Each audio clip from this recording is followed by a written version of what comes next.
Chapter खत्म हो गया है, इसीलिए आज हम एक रिवीजन क्लास लेंगे। किस पे? प्रिंसिपल्स ऑफ मैनेजमेंट पे। अच्छा देखना ये है कि प्रिंसिपल्स ऑफ मैनेजमेंट कहते किसे, जल्दी जल्दी रिवाइज करेंगे, ज्यादा टाइम नहीं लगाएंगे क्योंकि ऑलरेडी सारे कंसेप्ट आप लोगों के क्लियर हो चुके हैं। प्रिंसिपल्स ऑफ मैनेजमेंट कहते हैं जनरल गाइडलाइंस को जो कि हेल्प करती है मैनेजरियल डिसीजन मेकिंग में हमारी। उसके बाद इसके फीचर्स क्या थे? वही जनरल गाइडलाइंस कि एक परफेक्ट सॉल्यूशन नहीं देता है, सिर्फ एक एडवाइस देता है आपको आपका काम करने के लिए। दूसरा था found by practice and experimentation. इसका मतलब ये था कि कोई भी प्रिंसिपल जो आए हैं मैनेजमेंट के वो काफी प्रैक्टिस करने के बाद थे, जिसका एक एग्जांपल मैंने आपको दिया था यूनिटी ऑफ कमांड का। अब वो एग्जांपल क्या था कि एक ऑर्गेनाइजेशन में दो ग्रुप्स हैं, एक ग्रुप जिसमें एक बॉस है और दूसरा ग्रुप जिसमें 3-4 बॉस थे। तो कौन सा ग्रुप ज्यादा अच्छे से काम करेगा? जिसका एक बॉस है। और वो क्यों? क्योंकि कोई कंफ्यूजन नहीं है, कोई डोमिनेंस नहीं है, कोई अथॉरिटी का मिसयूज नहीं है। फिर तीसरा है कंटिंजेंट, जिसका मतलब था डिपेंडेंट। मैंने आपको एक चीज बताई थी कि यही सेम पॉइंट्स इसमें भी है, इसमें भी है। कंटिंजेंट, फ्लेक्सिबल और बिहेवियर। डिपेंडेंसी किस पे होगी? ऑब्वियस है, प्रिंसिपल्स ऑफ मैनेजमेंट लगाते किस पे? ह्यूमंस पे। तो डिपेंडेंसी किस पे होगी? ह्यूमंस पे। अब ह्यूमन बिहेवियर जरूरी नहीं है कि एक जैसा रहे, कांस्टेंट रहे फॉर एवर। वो चेंज होता रहता है according to their opinion, thinking and thought. तो इसीलिए वो फ्लेक्सिबल भी होते हैं, कंटिंजेंट भी होते हैं और बिहेवियर भी होते हैं। फ्लेक्सिबिलिटी का मतलब बस ये है कि रिजिड नहीं होते, that means they can be changed. For example Newton का लॉ नहीं लगेगा इसमें कि अगर न्यूटन ने बोले कि ग्रेविटेशनल फोर्स है तो ग्रेविटेशनल फोर्स ही है, नहीं। आपका अगर बिहेवियर या आपको ओपिनियन कुछ कहता है तो आप उसके अकॉर्डिंग चलोगे, न्यूटन के अकॉर्डिंग नहीं। ये था हमारा फ्लेक्सिबिलिटी। फिर आता है यूनिवर्सली एप्लीकेबल। मैंने बताया था कि principles of management universally valid नहीं होता है, लेकिन यूनिवर्सली एप्लीकेबल होता है। क्यों? क्योंकि हर जगह, हर ऑर्गेनाइजेशन में हमें प्रिंसिपल्स ऑफ मैनेजमेंट चाहिए ही चाहिए होता है। फिर establish cause and effect relationship. Cause and effect relationship का मतलब ये है कि आप बेटा ऐसा करोगे तो ऐसा ही होगा। चेंजेस भी हो सकते हैं सिचुएशंस के अकॉर्डिंग। ये बताता है कि ये करने के कॉन्सिक्वेंसेस क्या हैं और ये ना करने के कॉन्सिक्वेंसेस क्या है। जैसे कि हमने पढ़े प्रिंसिपल फ्यूल के, हमने उसके पॉजिटिव इफेक्ट्स भी पढ़े और नेगेटिव इफेक्ट्स। तो मतलब उसने एक्सप्लेन किया है ना कि करोगे तो क्या क्या अच्छा होगा, नहीं करोगे तो क्या क्या अच्छा नहीं होगा। फिर बिहेवियर, सेम थिंग कि ह्यूमंस के बिहेवियर के according principles of management change होता रहता है। चलो अब आते हैं importance of principles of management कि प्रिंसिपल्स ऑफ मैनेजमेंट क्यों जरूरी होता है किसी भी ऑर्गेनाइजेशन या किसी भी लेवल के लिए। पहली इंपॉर्टेंस या पहला रीजन कि क्यों हमें प्रिंसिपल्स ऑफ मैनेजमेंट चाहिए होता है अपने ऑर्गेनाइजेशन में, साइंटिफिक थॉटफुल डिसीजंस।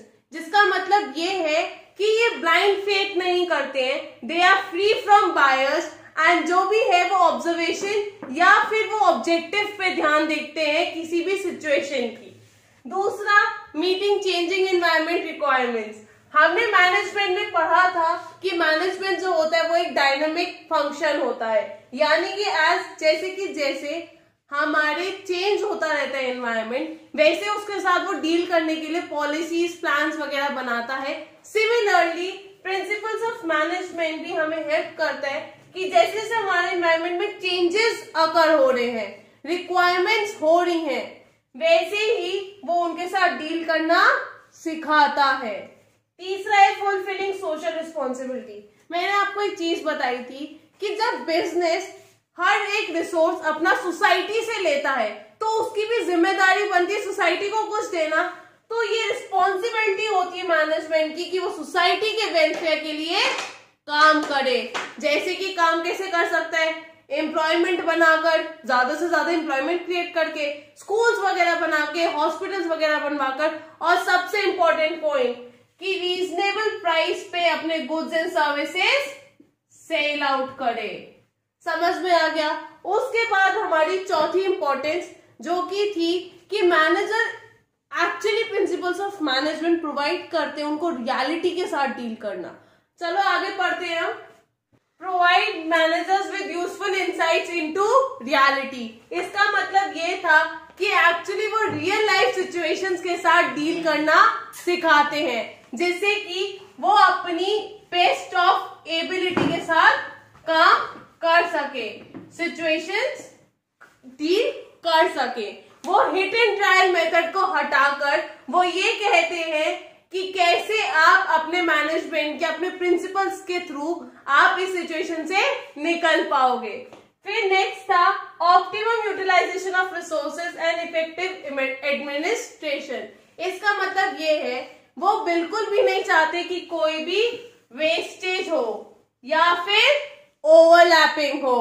इसीलिए प्रिंसिपल्स ऑफ मैनेजमेंट ना सिर्फ लोअर लेवल ऑफ मैनेजमेंट में हेल्प करते हैं, बल्कि टॉप लेवल मैनेजमेंट को भी प्लान्स वगैरह बनाने में, एडमिनिस्ट्रेट करने में हेल्प करते हैं। फिर लास्ट है management training, education and research. इसका मतलब ये है कि मैनेजमेंट पे भी काफी रिसर्च हुई है। अगर आपको याद हो या आपको पता हो कि मैनेजर्स जो बनते हैं उनको एमबीए करना कंपलसरी होता है, और कुछ लोग इसके लिए कैट का पेपर भी देते हैं। आपको अगर किसी भी अच्छे मैनेजमेंट इंस्टीट्यूट में जाना है, दैट इज IIM, तो आपको उसमें कैट में अच्छी परसेंटाइल लानी पड़ती है ना।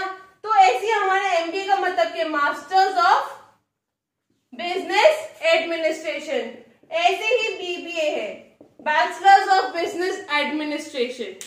तो वही चीजें होती हैं कि वो ट्रेनिंग भी हेल्प करते हैं, एजुकेशन भी प्रोवाइड करता है और रिसर्चेस भी देता है।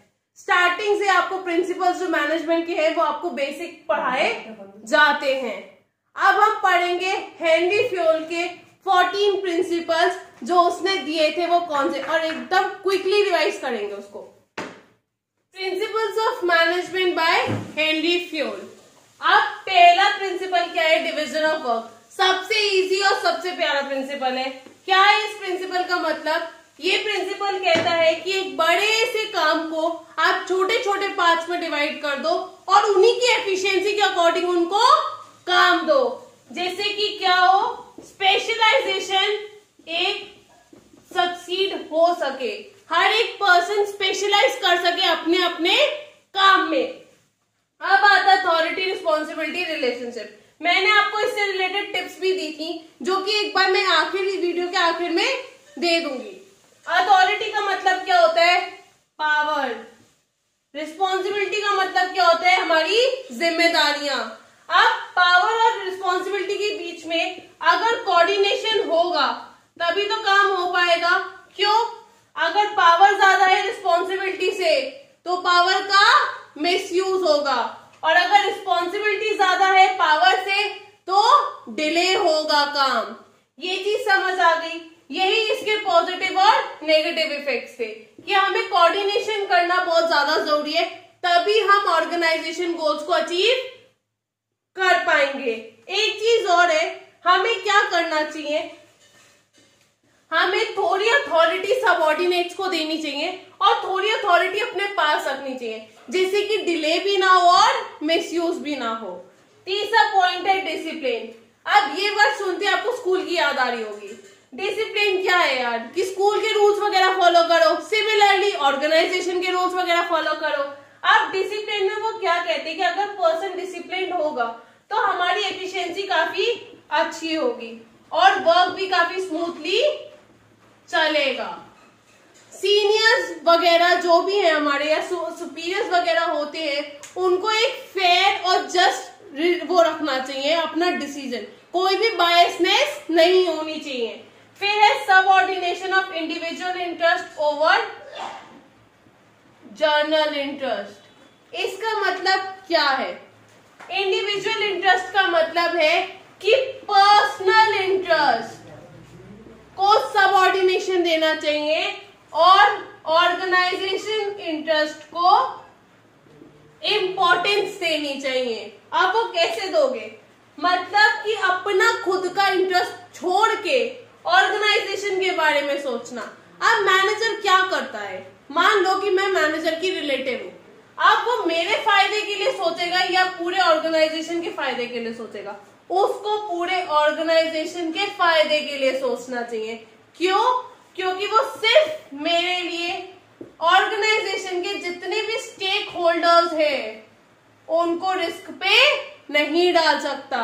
यही होता है subordination of individual interest to general interest. फिर है हमारा रेम्यूनरेशन। रेम्यूनरेशन का मतलब ये है सैलरी या वेजेस जो भी एम्प्लॉइज को दी जाती है वो फेयर होनी चाहिए और जस्ट होनी चाहिए, यानी कि ऑर्गेनाइजेशन की पेइंग कैपेसिटी के अकॉर्डिंग होनी चाहिए और एम्प्लॉइज की एफिशिएंसी के ऊपर होनी चाहिए। ऐसा नहीं करना चाहिए कि एम्प्लॉइज 20,000 सैलरी डिजर्व करता है और आप उसको 30,000 दे रहे हो, या वो 30,000 डिजर्व करता है और आप उसको 20,000 दे रहे हो। दोनों चीज इंपॉर्टेंट है, याद रखना। Paying capacity of the organisation based on the efficiency of the employees. अब हम अगला प्रिंसिपल करते हैं इसके बाद, स्केलर चेन। इसका मैंने आपको एक डायग्राम बताया था कि अगर ए अथॉरिटी पे है और बी को ए से बात करनी है तो वो ऐसे करके बात करेगा, लेकिन अगर ई को ए से बात करनी है तो वो पूरी चेन को फॉलो करके बात करेगा। यानी कि इसमें फ्लो ऑफ कम्युनिकेशन जो होता है वो प्रॉपर एक उसमें सीक्वेंस में जाता है। लेकिन इसका एक पॉइंट था गैंग प्लान जो हमने पढ़ा था, उसका मतलब ये होता है कि अगर आप अलग अलग डिपार्टमेंट में हो लेकिन आप सेम अथॉरिटी पे हो तो आप बात कर सकते हो। अब ई को ओ से बात करने के लिए डायरेक्टली वो कर सकता है, उसको प्रॉपर ये चेन फॉलो करने की जरूरत नहीं है। लेकिन अगर ई को ए से बात करनी है तो इन केस ऑफ इमरजेंसी वो डायरेक्टली बात कर सकता है, वरना नहीं कर सकता। ये होता है हमारा स्केलर चेन। फिर था ऑर्डर। ये प्रिंसिपल जो है ना, बस आप इतना याद रखो कि ये प्रिंसिपल बस ये बताता है कि टाइम यूज ना हो ज्यादा, मतलब हमारा टाइम वेस्ट ना हो, हमें कोई भी चीज ढूंढने में टाइम ना लगे, हम हर चीज को प्रॉपरली उसकी जगह पे रख सके, इसलिए ये प्रिंसिपल आया था। अब इस प्रिंसिपल में पॉजिटिव इफेक्ट्स क्या होंगे कि टाइम कम लगेगा, हमें पता होगा कि हमारी प्लेस हर चीज को रखने की कहाँ है। अब टाइम, इसके नेगेटिव इफेक्ट्स क्या होंगे? टाइम वेस्ट का मतलब ये है कि सपोज करो आपको बॉस चाहिए, आपका अभी कोई गाइडलाइन के लिए, आपको लगता है कि आपको बॉस उसी वक्त आपको मिल जाएगा जहां पे वो होगा, कंपल्शन नहीं होता है, मतलब जरूरी नहीं है ये चीज। इसीलिए यही इसके नेगेटिव पॉइंट है कि जरूरी नहीं है कि जो चीज हमें जब चाहिए हमें उसी वक्त मिल जाए, हमारे रिसोर्सेज भी वेस्ट हो सकते हैं। इसीलिए प्रिंसिपल बनाया गया था। इक्विटी, इक्वालिटी, यानी कि हर किसी को इक्वल ट्रीटमेंट देना, बॉयज हो गर्ल्स हो, discrimination on the base of caste, sex, religion नहीं होना चाहिए, डिस्क्रिमिनेशन ही नहीं होना चाहिए ऑर्गेनाइजेशन में। मतलब आप किसी का जेंडर देख के, किसी का रिलीजन देख के, किसी का कास्ट देख के आप डिस्क्रिमिनेट नहीं करोगे ऑर्गेनाइजेशन में। क्यों? क्योंकि उससे पर्सन या उसका एम्प्लॉय डीमोटिवेट होगा, और जब वो डीमोटिवेट होगा वो काम भी अच्छे से नहीं कर पाएगा और ऑर्गेनाइजेशन के गोल्स अचीव नहीं हो पाएंगे।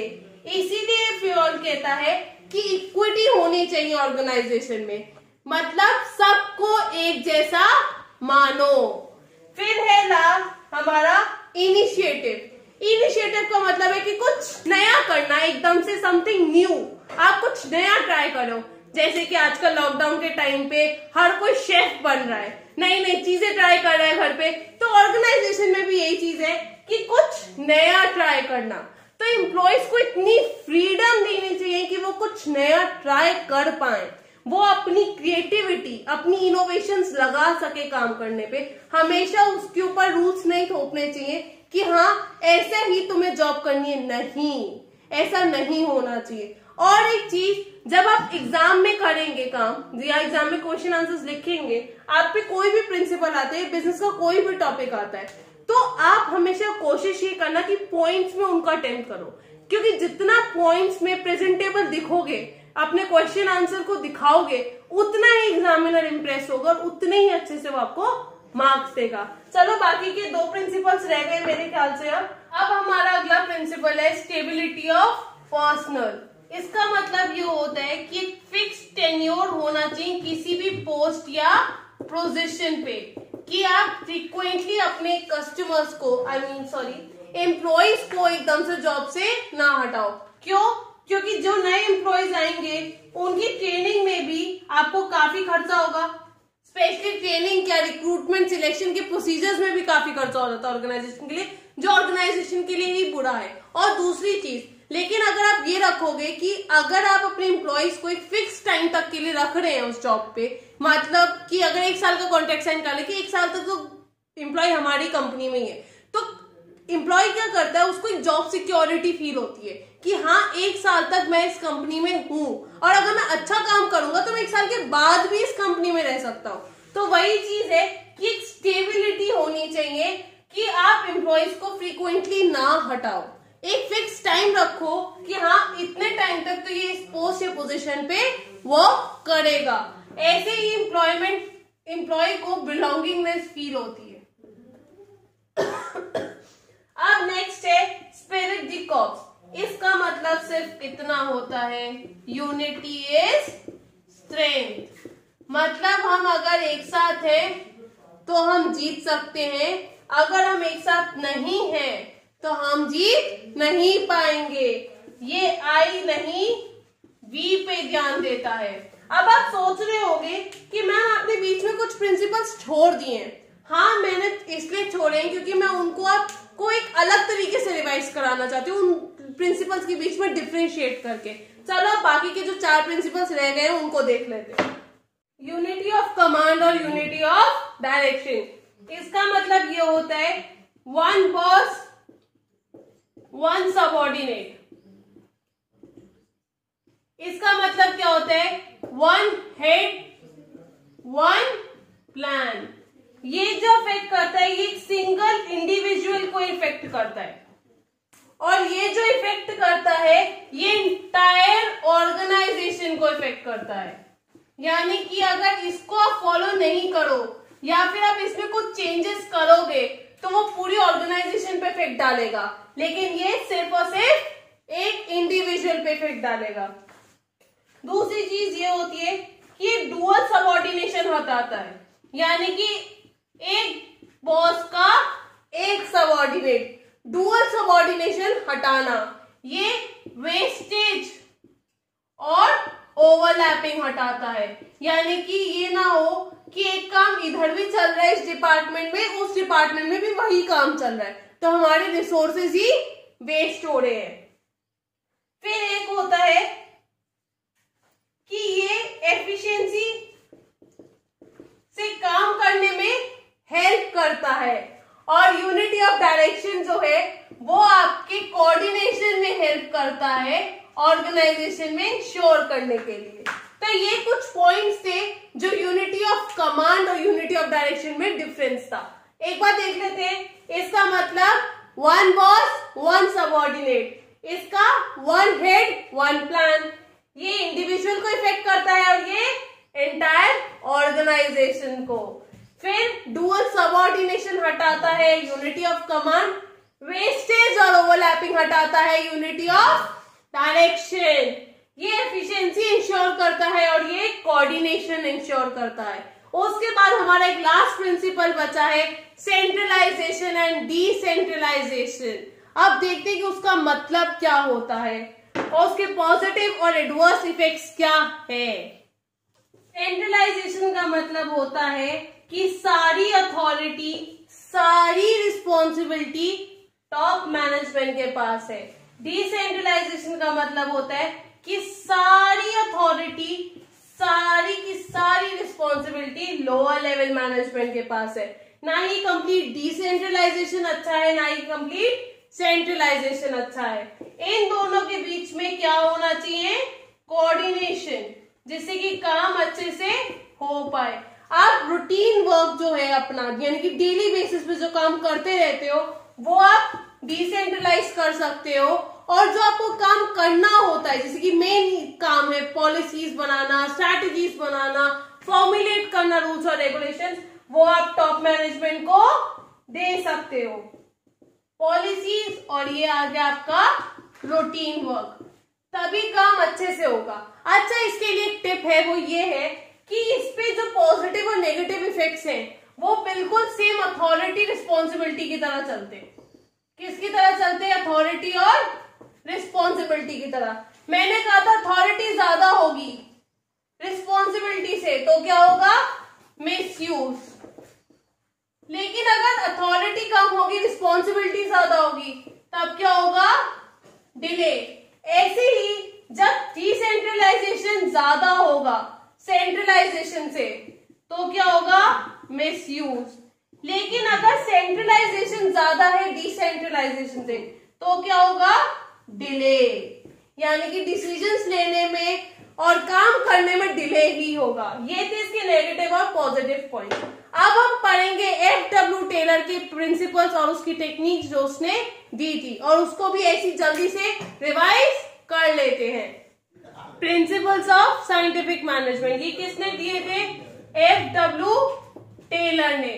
अब एफ.डब्ल्यू. टेलर कौन था? वो था मैकेनिकल इंजीनियर, और उसने जो स्पेसिफिक सारे प्रिंसिपल्स या फिर टेक्निक्स बनाई थी वो किस पे बनाई थी? फैक्ट्री वालों के लिए और वर्कर्स के लिए। अब साइंटिफिक मैनेजमेंट का मतलब क्या था? मैनेजमेंट जिसमें साइंस अप्लाई किया हो, यानी कि मैनेजमेंट के हर एक एलिमेंट में साइंस लगी हो। वो लोग ब्लाइंड फेथ नहीं, दिमाग के हिसाब से सोचते हैं। अब पहला प्रिंसिपल था science not rule of thumb. यहाँ पे रूल ऑफ थंब का मतलब था हिट एंड ट्रायल मेथड। तो इसका मतलब ये था कि आप एस्टिमेशन पे काम मत करो, आप एक बेस्ट तरीका ढूंढो और उस पे ही काम करो, उसी के अकॉर्डिंग काम करो। आपका काम ज्यादा एफिशिएंसी से, बिना वेस्टेज के और ज्यादा अच्छे से होगा। दूसरा है हार्मनी नॉट डिस्कॉर्ड। इसका मतलब था कि ऑर्गेनाइजेशन में पीस होना चाहिए और कोई भी डिस्प्यूट नहीं होना चाहिए। यानी कि मैनेजमेंट को वर्कर के बारे में सोचना है और वर्कर को मैनेजमेंट के बारे में। इसमें मैंने आपको एक बहुत अच्छा एग्जांपल दिया था जो कि जापान का था, कि अगर वर्कर्स को स्ट्राइक पे जाना होता है तो ब्लैक कलर का बैज पहनते हैं, और जो अलॉटेड वर्किंग आवर्स होते हैं उनसे ज्यादा काम करते हैं। किस लिए? मैनेजमेंट की सिंपैथी पाने के लिए, और उनकी सिंपैथी के अकॉर्डिंग वो उनको उनकी डिमांड्स पूरी कर देंगे। लेकिन वर्कर्स को कोई भी अनरीजनेबल अननेसेसरी डिमांड नहीं करनी चाहिए। अगला है कॉर्पोरेशन नॉट इंडिविजुअल। ये इसी का एक्सटेंशन होता है। एक्सटेंशन बोले तो वाइडर पार्ट। अब कॉर्पोरेशन और इंडिविजुअल का मतलब ये है, आई नहीं भैया, वी सोचना है, सबको मिलके चलना है, सिर्फ एक पर्सन को अपने लिए नहीं सबके लिए सोचना है। आप किसी एक पर्सन के लिए सभी स्टेक होल्डर्स को अवॉइड नहीं कर सकते। वही चीज आ गई। कोई प्रिंसिपल याद आ रहा है? नहीं आ रहा? फ्योल का आ रहा है ना? तो वही उन्होंने भी सेम चीज कही है कि कॉर्पोरेशन होना चाहिए, इंडिविजुअलिटी इतनी नहीं होनी चाहिए। मतलब पर्सनल इंटरेस्ट को सबऑर्डिनेट रख के जर्नल इंटरेस्ट के बारे में सोचना चाहिए। वही आपका कॉर्पोरेशन नॉट इंडिविजुअलिज्म। लास्ट सबसे अच्छा प्रिंसिपल है development of each and every person to his or her greatest efficiency and prosperity. यानी कि ऑर्गेनाइजेशन के हर एक एम्प्लॉय को डेवलप होना चाहिए। हर एक एम्प्लॉय की, हर एक पर्सन की ऑर्गेनाइजेशन में उसकी स्किल्स डेवलप होनी चाहिए, उसकी एफिशिएंसी डेवलप होनी चाहिए। क्यों? जो ज्यादा एफिशिएंट होगा वो ज्यादा कमाएगा। इसलिए तो ये प्रिंसिपल इसलिए रखा गया था कि हर एक पर्सन जो है ऑर्गेनाइजेशन का, चाहे वो टॉप लेवल हो, मिडिल लेवल हो, लोअर लेवल हो, वो सब के सब डेवलप होने चाहिए, आइदर इन वन और दी अदर एस्पेक्ट्स। अब हम पढ़ते हैं आखिरी 7 टेक्निक्स जो कि हमें टेलर ने दी थी, उसको जल्दी से रिवाइज करके चैप्टर भी फिनिश कर लेते हैं। टेक्निक है और सबसे इंपॉर्टेंट टेक्निक है, वन ऑफ द इम्पोर्टेंट, जो कि है फंक्शनल फोरमैनशिप। ये जो होता है ये एक्सटेंशन होता है किसका, डिवीजन ऑफ वर्क का। और दूसरी बात ये है कि ये हेनरी फ्योल के एक प्रिंसिपल को वॉयलेट करता है, मतलब फॉलो नहीं करता। वो है यूनिटी ऑफ कमांड, जो कहता था क्या, एक हेड, एक बॉस और एक सबऑर्डिनेट। यहाँ पे 8 बॉस है, 8 फोरमैन, किसके लिए, एक वर्कर के लिए। अब इन्होंने क्या किया, फैक्ट्री मैनेजर को 2 पार्ट्स में डिवाइड कर दिया था, प्लानिंग इंचार्ज और प्रोडक्शन इंचार्ज। ये सारी प्लानिंग करते थे कि कैसे करना है, क्या करना है, कब करना है। ये डिसाइड करते थे कि वर्किंग कंडीशंस कैसी होनी चाहिए, मशीन्स का सही तरीके से यूज हो, वेस्टेज ना हो, टाइमली काम खत्म हो सके। पहला इंस्ट्रक्शन कार्ड क्लर्क, ये बताता है कि क्या करना है। रूट क्लर्क स्टेप्स डिसाइड करता है। टाइम एंड कॉस्ट क्लर्क ये बताता है कि कितना टाइम एस्टिमेटेड या कितनी कॉस्ट एस्टिमेटेड लगेगी इस टारगेट को अचीव करने के लिए। डिसिप्लिनियन आपके रूल्स और रेगुलेशंस बनाता है जो कि फॉलो करने होते किसको, वर्कर्स को। और इंस्पेक्टर्स चेक करता है कि क्वालिटी जो है और रूल्स वगैरह जो है वो फॉलो हो रहे हैं या नहीं। अब स्पीड बॉस ये देखता है कि टाइमली काम खत्म हुआ है या नहीं। गैंग बॉक्स ये देखता है कि मशीन्स प्रॉपरली वर्क कर रही है या नहीं।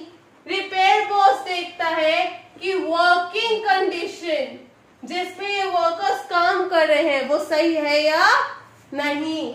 ये था फंक्शनल फोरमैनशिप, मतलब कि 8 स्पेशलिस्ट यानी कि 8 फोरमैन होंगे एक वर्कर के अबव, और उन फोरमैन्स में क्या क्वालिटीज होंगी, वो इंटेलिजेंट होंगे, एफिशिएंट होंगे, अच्छे से काम करेंगे। और ये सारी क्वालिटीज एक पर्सन में नहीं होती, इसीलिए उसने 8 फोरमैन सजेस्ट किए जैसे कि हर एक चीज अच्छे से एफिशिएंटली हो पाए।